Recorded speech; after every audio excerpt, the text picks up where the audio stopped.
Sahyadri bulletin media partner Nagar Sahyadri associated by Sahyadri publication.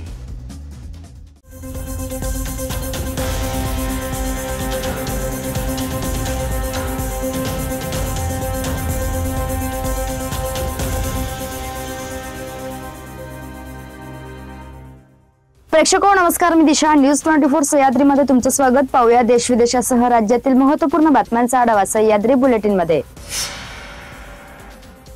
मध्य रेल्वेचे महाव्यवस्थापक विजय कुमार यांचे आज मंगळवारी पहाटे हृदयविकाराच्या तीव्र झटक्याने निधन झाले।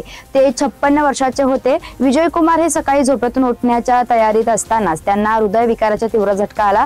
ही गंभीर बाब लक्षात घेताच त्यांना तातडीने दक्षिण मुंबईतील जसलोक रुग्णालयात दाखल करण्यात आले। मात्र रुग्णालयात दाखल करण्यापूर्वीच त्यांची प्राणज्योत मालवली होती।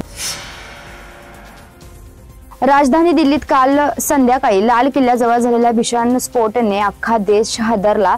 लाल किल्ल्याजवळच्या पार्किंगमध्ये उभ्या असलेल्या एका कारमध्ये संध्याकाळच्या आसपास भीषण स्फोट झाला आणि क्षणात सगळं उद्ध्वस्त झालं। या स्फोटात आतापर्यंत 9 जणांचा मृत्यू झाला असून अनेक जण गंभीर जखमी झालेत। त्यांच्यावर नजीकच्या रुग्णालयात उपचार सुरू असून मृत्यूंचा आकडा वाढण्याची भीती देखील व्यक्त होत आहे। दरम्यान दिल्लीतील जीवघेण्या स्फोटानंतर महाराष्ट्रात सतर्कतेचा इशारा जाहीर करण्यात आलाय। तसेच मुंबईतही विशेष खबरदारी घेण्याच्या सूचना देण्यात आल्या आहेत। मुंबई, पुण्यासह देशातील अनेक प्रमुख शहरात अलर्ट जाहीर करण्यात आलाय।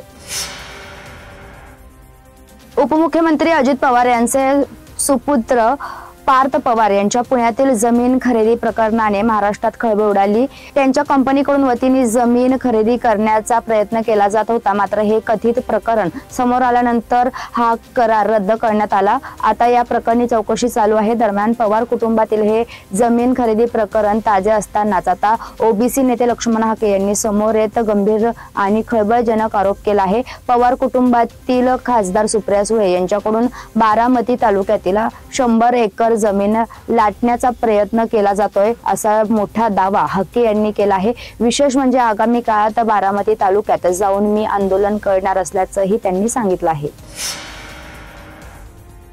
उपमुख्यमंत्री अजित पवार यांचे चिरंजीव पार्थ पवार यांच्यावर जमीन घोटाळ्याचा आरोप झाला आहे। त्यामुळे पार्थ पवार यांच्यासोबतच अजित पवार यांच्या अडचणी देखील वाढल्या आहेत। मला अडकवण्याचा प्रयत्न होत आहे, असं यावर प्रतिक्रिया देताना अजित पवार यांनी म्हटलं। त्यावर आता राष्ट्रवादी अजित पवार गटाचे मंत्री माणिकराव कोकाटे यांची पहिली प्रतिक्रिया समोर आली आहे। मला आणि सर्व राष्ट्रवादी पक्षाला विश्वास आहे की अजित पवार हे कधीच चुकीचं काम करणार नाहीत। जर आरोप सिद्ध झाले तर अजित पवार राजीनामा देतील, असं त्यांनी यावेळी म्हटलं आहे। दिल्लीतील ऐतिहासिक लाल किल्ल्याजवळील मेट्रो स्टेशनच्या गेट क्रमांक 1 च्या परिसरातून जाणाऱ्या एका कारमध्ये सोमवारी सायंकाळी सुमारे 6 वाजता भीषण स्फोट झाला। देशाला हादरवणाऱ्या या स्फोटाला 11 जणांना आपला जीव गमवावा लागला असून 15 जण जखमी झाल्याची प्राथमिक माहिती आहे। या घटनेनंतर सुरक्षा यंत्रणांनी सर्वत्र हाय अलर्ट जाहीर केला असून पोलिसांसह फॉरेन्सिक टीमही घटनास्थळी पोहोचल्या आहेत। तर या प्रकरणात आता धक्कादायक माहिती समोर येत आहे। दरम्यान ह्याच भ्याड हल्ल्यावरून काँग्रेस नेते नाना पटोले यांनी केंद्र सरकारवर जोरदार टीका केली आहे। सह्याद्री बुलेटिन मध्ये घेऊया एक छोटीशी विश्रांती। रोकठोक पत्रकारिता, निर्भीड बाणा आणि कणखर भूमिका, महाराष्ट्राचा सखा, सत्याचा पाठीराखा, शब्दांचं सामर्थ्य, विश्वसनीयतेची उंची, न्यूज 24 सह्याद्री। विश्रांतीनंतर तुमचं पुन्हा एकदा स्वागत। पाहूया पुढील बातम्या। मुंबई महापालिका निवडणुकीचे आरक्षण सोडत मंगळवारी जाहीर करण्यात आली। सकाळी 11 वाजता आरक्षण सोडतीचे आयोजन मुंबई महापालिकेच्या वतीने बालगंधर्व रंगमंदिर बांद्रा येथे या प्रक्रियेला सुरुवात झाली। अनुसूचित जाती, अनुसूचित जमाती, नागरिकांचा मागासवर्ग व प्रवर्ग, सर्वसाधारण महिलांसाठी आरक्षण निश्चित करण्यासाठी ही सोडत काढण्यात आली।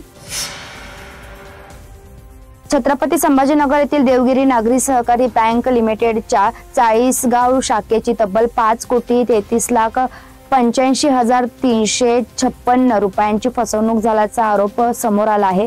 या प्रकरणात शिवसेना ठाकरे गटाचे नेते आणि माजी खासदार उन्मेष भैयासाहेब पाटील तसेच संजय धनकवडे, प्रशांत वाघ आणि प्रमोद जाधव या 4 जणांविरुद्ध चाळीसगाव ग्रामीण पोलीस ठाण्यात फसवणुकीसह विविध कलमान्वये गुन्हा दाखल करण्यात आला आहे। या घटनेनंतर स्थानिक आणि राज्यातील राजकीय वर्तुळात मोठी खळबळ उडाली आहे। आगामी स्थानिक स्वराज्य संस्थांच्या आणि मुंबई महापालिकेच्या निवडणुकांची तयारी सर्वच राजकीय पक्षांकडून सुरू आहे। काँग्रेस नेते विजय वडेट्टीवार यांनी मुंबई महापालिका स्वबळावर लढण्याची घोषणा आज केली। त्यानंतर काँग्रेसचे वरिष्ठ नेते बाळासाहेब थोरात यांनीही कुठल्याही परिस्थितीत मनसेसोबत जायचं नाही अशी काँग्रेसची वरिष्ठ नेत्यांची भूमिका असल्याचं स्पष्ट केलं। तसेच कोल्हापूर जिल्ह्यातील चंदगड येथे दोन्ही राष्ट्रवादी एकत्र आल्याच्या मुद्द्यावरूनही त्यांनी भाष्य केलं। भाजपला सत्तेपासून दूर ठेवण्यासाठी ते आघाडी करत असतील तर आमचं काही म्हणणं नाही असं थोरात यांनी म्हटलं आहे। दरम्यान काँग्रेसच्या या भूमिकेवर आता मनसेकडून काय प्रतिक्रिया येते हे पाहणे महत्त्वाचं ठरणार आहे। बीड जिल्ह्यातील परळी येथील स्वर्गीय गोपीनाथ मुंडे यांनी स्थापन केलेल्या वैद्यनाथ सहकारी साखर कारखाना अखेर ओंकार साखर कारखान्याने खरेदी केला आहे। या कारखान्याच्या नव्या गाळप हंगामाचा शुभारंभ आज राज्याच्या पर्यावरण मंत्री पंकजा मुंडे यांच्या हस्ते करण्यात आला। या सोहळ्याला कारखान्याचे चेअरमन बोत्रे पाटील, संचालक मंडळ सदस्य आणि स्थानिक कार्यकर्ते मोठ्या संख्येने उपस्थित होते। राष्ट्रवादी काँग्रेस अजित पवार गट पक्षाच्या प्रवक्ते पदावरून रुपाली पाटील ठोंबरे आणि आमदार अमोल मिटकरी यांना वगळण्यात आल्यामुळे राजकीय वर्तुळात मोठी खळबळ उडाली आहे। राष्ट्रवादी पक्षाचे नेते आणि उपमुख्यमंत्री अजित पवार यांनी ही कारवाई केली आहे। या कारवाईनंतर आता रुपाली पाटील ठोंबरे यांनी फेसबुकवर एक पोस्ट करत आपल्या भावना व्यक्त केल्या आहेत। यावेळी त्यांनी पक्षातील कथित अन्यायाविरोधात आवाज उठवण्याचा आणि गरज पडल्यास संघर्ष करण्याचा इशारा दिला आहे। त्यामुळे आता चर्चांना उधाण आलं आहे। सह्याद्री बुलेटिन मध्ये आपण इथंच थांबतोय, मात्र तुम्ही पाहत राहा न्यूज 24 सह्याद्री।